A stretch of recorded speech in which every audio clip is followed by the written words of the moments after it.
Hello,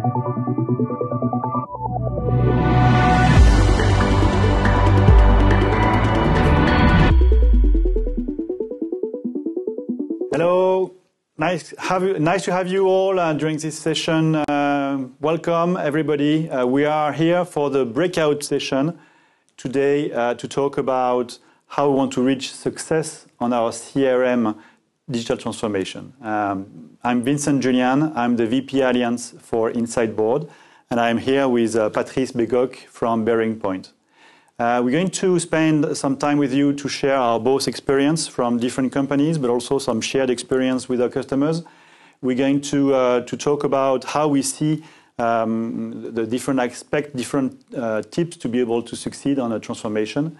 And well, let's start first with explaining who is InsideBoard for those who don't know us yet. So InsideBoard is an ISV solution, a software platform, which is the first digital platform for change management.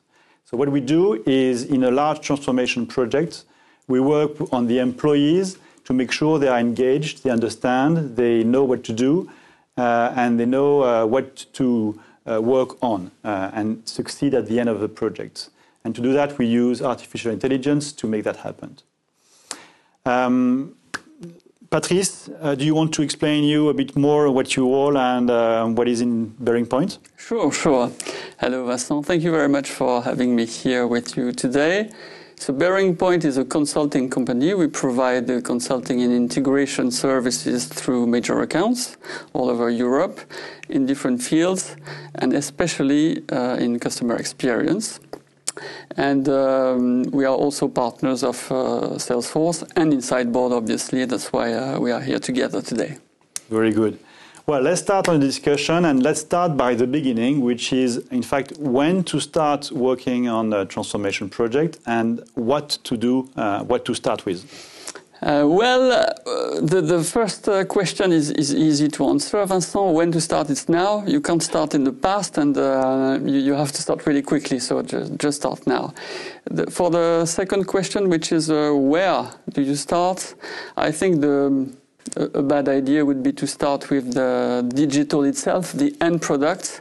Whenever we start a project concerning digital transformation with our customers, we start with two things. The first thing is, what do your customers want? Okay, who are they? What do they require of you? It's very important to know that. And the second question is, what is your strategy? What do you want to achieve? So this is where you start. Yeah, and just to add on this, in InsideBoard, what we suggest to the customer is definitely to start on these topics and to use InsideBoard already at the beginning of the project, because at the beginning you can define a strategy, define what it is about, what is the success is about, and then start to engage with the ambassadors, engage with the managers before the project is deployed. So it's important to start at the right time. And what do you see would be the challenges from your clients that you have met since the pandemic has happened? Yes, they have faced many challenges, and we like to analyze this through a kind of framework, if you will. First, there's the execution. So how do you do things? And obviously the pandemic has been posing challenges as far as execution is concerned, because operations were disturbed, because people could not go to work anymore or as easily as they did before, etc., etc. So first challenge, execution. Let's do things as good as we can in this context, which is quite special. The second topic is about the link that you have with your customers. It is very important to maintain this link, obviously, in the everyday life. And here too, link has been really much challenged, mainly because people could not go to the places they used to go before, so they were a little bit stuck at home for some time, and also because it was hard to go towards the client as well. So things went from physical to more digital, and this posed a challenge to companies because they needed to, let's say, upgrade their digital. And there is a third dimension to customer relationship, which is emotion. So there's execution, link, and emotion.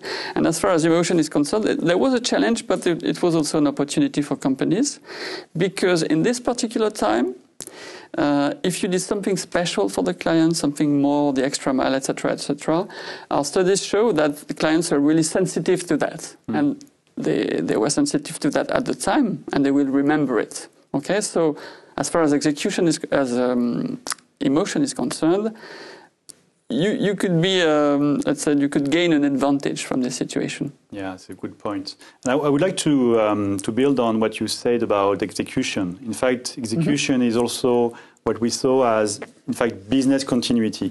And what our customers ask us, the one which I've been using InsideBoard for a specific topic, should be a CRM or an ERP or whatever. In fact, they ask us during the pandemic situation to use InsideBoard for this business continuity. Because the link you mentioned about link of employees together were broken at the first lockdown. If we all remember this period where everybody was lost, and in fact the link was lost. So our customers ask us to use InsideBoard to be able to create this link and to make sure that the employees were still interacting together through the platform. Let's continue on this topic. And how is this new paradigm of this hybrid world, this future of work impacted the way companies can see customer experiences? Well, it has impacted them in many ways, but there are a few things that have to be noted. The first one, I think, is about the great place that has been given to employees, because companies realized that during this, again, particular context, you had to do some sort of DIY sometimes. Infrastructure was not always at the top. So you had to rely on your employees. Yeah. And companies realized that, employees realized that, and a greater place has been given to their initiative, their training, their motivation, all this. So this is, I think, a very important point. The second thing that had changed, I talked about it a little bit already, is execution. Beforehand, when you didn't execute things quite well, you could always make up for it in some sort of way. But since the context is new now, you need to do things well because, let's say, that the particular context, the fact that you're away from your customer, the importance of digital makes it important for you to deliver on your promise more than before, even if you can rely on your employees to compensate for that. And there is a third topic, which is, I think, still an issue for many companies. That's personalization. Digitization is growing. It means that you're away from your customers. It means that you use means of addressing them massively, and massively is not what customers expect. They expect personally. So this is a very big challenge. I think it's a challenge now, and it's a challenge in the years to come. And today, I really love what you said, because today people don't want to have communication in mass. There is data obesity everywhere, so we need to reduce data, right?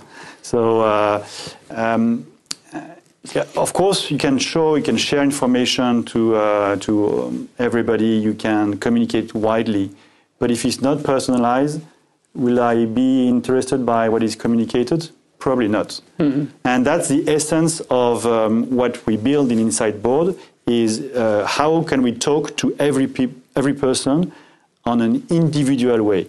And of course, if you have a project of transformation where for 10,000, 50,000 people, it's difficult to talk to everybody one by one. So what we did is that we use artificial intelligence, which is a core element of InsideBoard. So we build an engine of artificial intelligence that is capable of talking to every person one by one in a personalized way.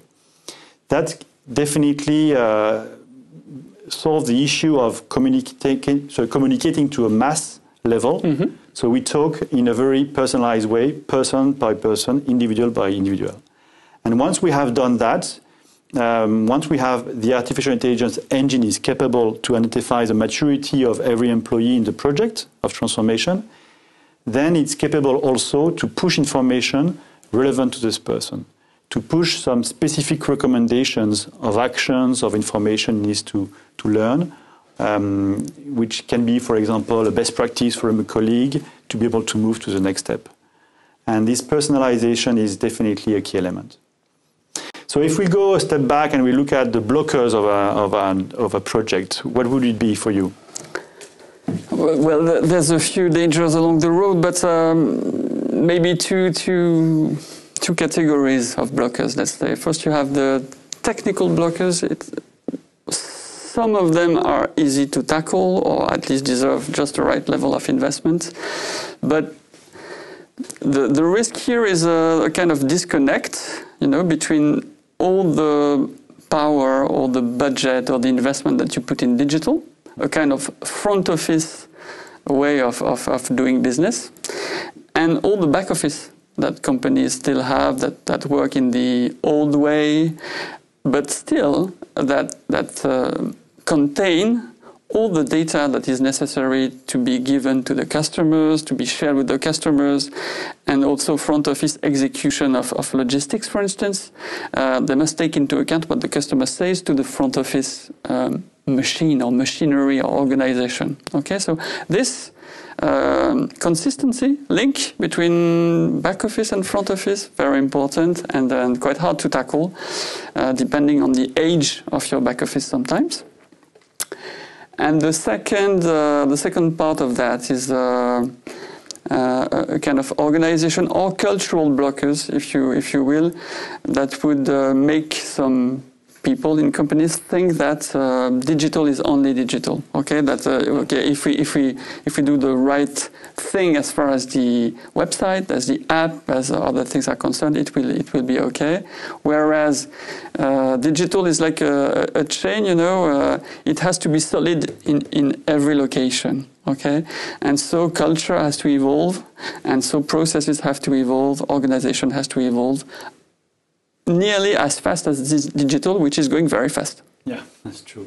And in fact, when you mentioned about this back office and front office, we still need to talk to these people and to talk to these people in the right way. So they have different objectives. They have different ways of working. So we go back to this idea of personalization. If we can talk to this group of people from the back office and to this group of people of the front office, we need to talk to them in a different way.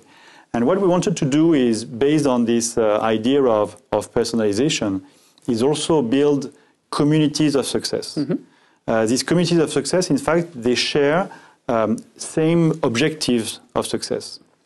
And instead of going through communities only based on the hierarchic organization of a customer, we talk also to other kind of people.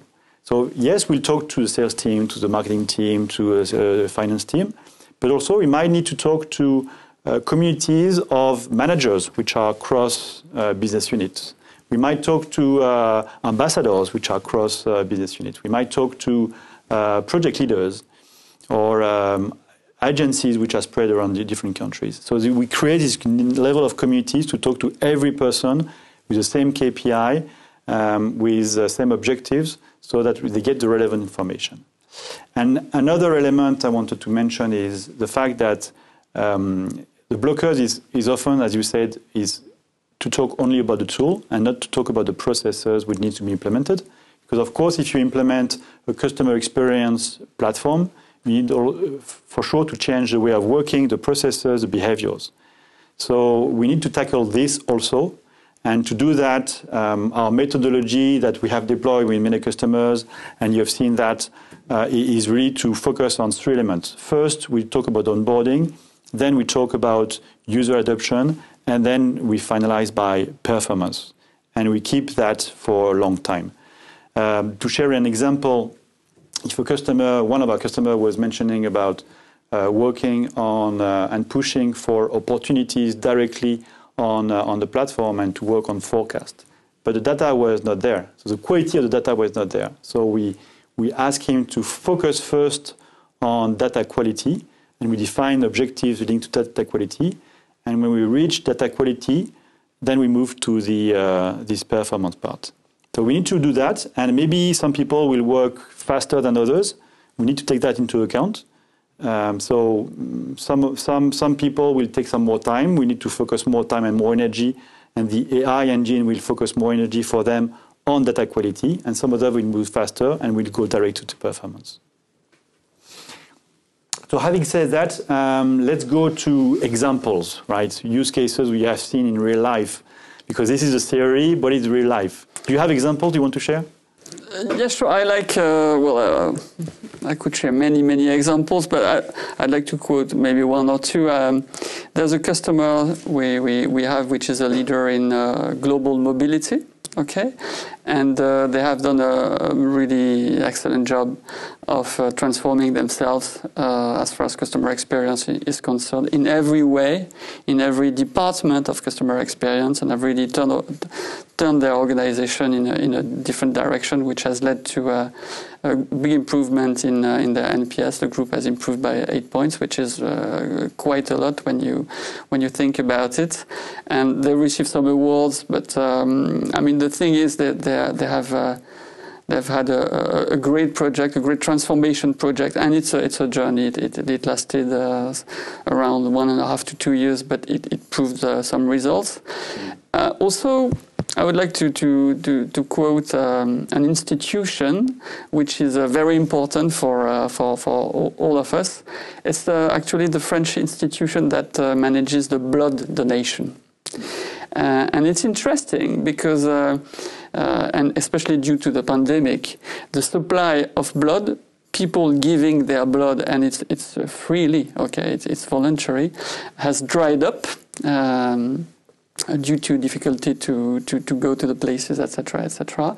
And so they put in place a program which is called Innovadon, which developed a lot the easiness to access to locations by making appointments digitally, and the digital appointments have increased by 50%, I think, which is absolutely great, and which shows that also the public sector is very resilient and they can have very good initiatives when it comes to saving people's lives. Yeah, that's great to hear. It's a fantastic example you're sharing. And by the way, it reminds me that InsideBoard is a company of impact. So what we're looking for is success for companies. So when we see this company, which is so important for us, managing the project, which is success for them, for us, it's getting even more important to work on this project. I want to share also another example on my side is one metalworking company. We have been working for the last few years. And in fact, it's not only a customer experience, it's about also procurement. So now InsideBoard works on different use cases. It can be on CRM topics, procurement, it can be ERP, it can be even cultural transformation. In this case, it's also procurement. And the point was to engage the employees on their project, but not only the employees, it was also the suppliers. So they have 90,000 suppliers, and the point is how to make sure that these 90,000 suppliers work the same way as they expect, use the right processes, also get the feedback, get the right satisfaction from the procurement team. So we worked on that, and definitely it continues because it's a huge project that we want to continue working on. Let's go to another topic, which is, BearingPoint has been working with InsideBoard on different projects. So what would you say you expect, or any consulting company expect from InsideBoard on different projects to accelerate this success? Yes, we do expect a lot of things from your company. Very good. But in a nutshell, one of the important aspects of managing a project that you can help with is help to manage the project itself, to get information, to get data about what the team thinks, what people who are being addressed feel, and to get all this data and use it. It gives us a great deal of help in the management of the project, and management means driving towards success, so it's fundamental. Because data is used by the employees to progress, yes, but data is also used by the project leaders to be able to know what's working, what's not working, to know if one business unit is lagging behind the target, if one country is behind its indicators, so that actions can be taken to be able to help them. The point is how to help everybody, the employees, the structure, the project leaders, the management. Yeah, I hear that. Great. And how would you recommend, what would you recommend to companies which are starting a digital customer experience project to be successful? What would be your key recommendation here? Concluding point, right? Oh, yes. Yes? Concluding point. Okay, right. concluding point. Well, I think every company has already started something. Okay, so I would say you can be either at the beginning or towards the middle of the end of the trip, of the journey. If you're near the beginning, work on consistency. Make sure that you don't invest everything in one aspect and forget the rest. You need to be delivering consistently. That's very important. And if you're towards the end, and if you're quite good already in digitization, I'd come back to one of the points we talked about, which is work on personalization. Okay, you can do a lot of things. Try to do a lot of things for a single person or a little group of person. It's the key to getting recognition from your customers. Yeah, and that's where we see a lot of complementary element between you and us. I mean, it's definitely, we're completely aligned on that. For us, we'd start with the project on the success, to define what is success, because it's a key element. It's not so simple to define for a customer. And then we go to the objectives and the KPI. So we want to measure what is, to be able to measure the different objectives. And when we have done that for the company, we can do that for different teams and then for different individuals. And once we have done that, again, the individuals which have the same objectives of success can be part of a community of success, and then we embark them. So that's the way we work, the way we bring results to our customers, and that's why we are doing that together. We also want to improve also the way we work. So what we want to do here is to give even more capability and agility to our partners, but also to the customers by bringing these communities and also the flexibility in the approach of these indicators. We want to bring autonomy to the partners and to the customers to be able to manage the platform according to different steps of transformation. So that's where we're building an academy, we are building the API, we are building also the different back office to be able to give you all the access to this, and also our methodology. That's for us important to transfer that so that you can also integrate this into your own process. And last but not least, once we work on the first project together, in fact, we want to bring scalability on this project because we want to expand to another country and then to another business unit and then to another project. We see that one of our customers I'm thinking about, which is a car manufacturer, we started 5 years ago on one project.